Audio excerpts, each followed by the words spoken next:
नमस्कार. मन करारे प्रसन्न. ज्योती कुलकर्णी, सायकोलॉजिस्ट अँड काउन्सिलर. आज आपलं मन प्रसन्न होईल असाच एक छान विषय घेऊन आले मी, की जेव्हा आपल्याला समाजामध्ये असं दिसतं की मुलं आता नीट वागत नाहीत किंवा खूप उद्धट बनत चाललेले आहेत किंवा ती बॅकवर्ड आन्सर करतात आपल्याला, किंवा ज्या मुलांना हल्ली मेहनतच करायची नाही आहे, त्यांना सगळं आयतं हवं आहे. तर अशा या सगळ्या माहोलमध्ये किंवा या सगळ्या परिस्थितीमध्ये एक जो असा छान एक सोशल मीडियावर एक इंटरव्ह्यू येतो आणि त्या इंटरव्ह्यूने सगळ्यांची मनं तो मुलगा जिंकतो. आणि जरी तो इंट्रोवर्ट असला तरी तो त्याचे मुद्दे इतके छानपणाने मांडतो की तो सगळ्यांची मनं जिंकतो आणि एकदम सोशल मीडियावर लोक त्याला खूप ॲप्रिशिएट करतात. तर हा कोण आहे? येस, तुम्ही ओळखलंच असेल, Arjun Tendulkar, the great cricketer Sachin Tendulkar यांचा मुलगा. लोकांना काय वाटतं की सचिन तेंडुलकरचा मुलगा आहे ना, एवढा मोठा त्याचे वडील आहेत, तर ते काय त्याला सपोर्ट करणार आणि त्याला काय कमी आहे, तो कशाला काय करणार. त्या एवढा मोठा क्रिकेटर तेंडुलकर नाव असताना, तर तेंडुलकर नाव असताना लोकांना फार आवडलं की तो ग्राउंडवर जाऊन सर्वांना पाणी देतो, सगळ्यांची वाट बघतो, ग्राउंडवर तो मेहनत करतोय. नंतर तो असं घमेंड करत नाहीये की मी तेंडुलकरचा मुलगा आहे तर मी कशाला कामं करू. तो प्रचंड कामं पण करतोय, ग्राउंडवर राब राबतोय पण.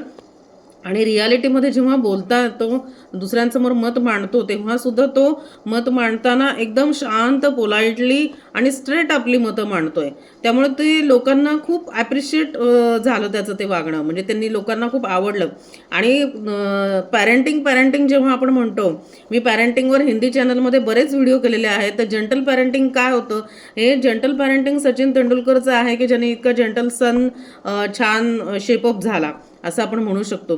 तर हे अर्जुन तेंडुलकरचं जर पॉडकास्ट तुम्ही जर पाहिलं तर मुख्यतः जी इंट्रोवर्ट मुलं आहेत, जी माझ्याकडे बऱ्याच वेळा काउन्सिलिंगला येतात आणि विचारतात की मॅडम आम्ही खूप इंट्रोवर्ट आहे, आम्हाला बोलायला जरा त्रास होतो, स्टेज फिअर आहे, आम्हाला कमी शब्दात आमची मतं मांडायची कशी ते कळत नाही, कारण आमच्याकडे शब्दच खूप कमी असतात.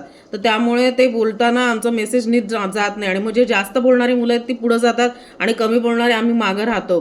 तर त्यांनी या अर्जुन तेंडुलकरचा पॉडकास्ट जरूर बघावा, कारण अर्जुन तेंडुलकरही खूप कमी बोलतो. त्याला जेव्हा विचारलं की तू शाय आहेस का, तो सरळ सांगतो हो मी शाय आहे, मी थोडा कमी बोलतो. पण नंतर तो विचारल्यावर प्रश्नांची उत्तरं तो व्यवस्थित देतो. तो म्हणतो मी जे तुम्हाला सांगतोय ते मी बरोबर सांगतो आणि स्ट्रेट फॉरवर्डली सांगतो आणि एकदम पोलाइटली सांगतो.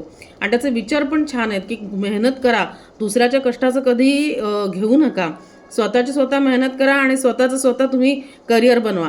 तर त्याची ही ऑनेस्टी, त्याचा हा प्रामाणिकपणा आणि त्याचं हे शांतपणे उत्तर देणं हे लोकांना खूप आवडलं. त्यामुळे असं काही नाही की तुम्ही इंट्रोवर्ट असाल किंवा शाय असाल किंवा तुम्ही कमी बोलत असाल तर तुम्ही लोकांपुढे उठून येणार नाही. जर तुमचा हेतू चांगला असेल आणि तुम्ही जर चांगले मेहनत घेणार असाल आणि इमानदारी असेल तर तुम्ही निश्चित लोकांसमोर येता आणि लोकांसमोर उठून दिसता.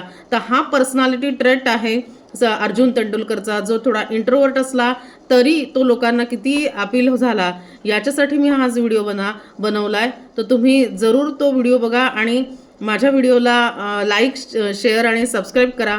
कसा वाटला ते सांगा. पुढच्या व्हिडिओत आपण लवकरच भेटूयात. नमस्कार.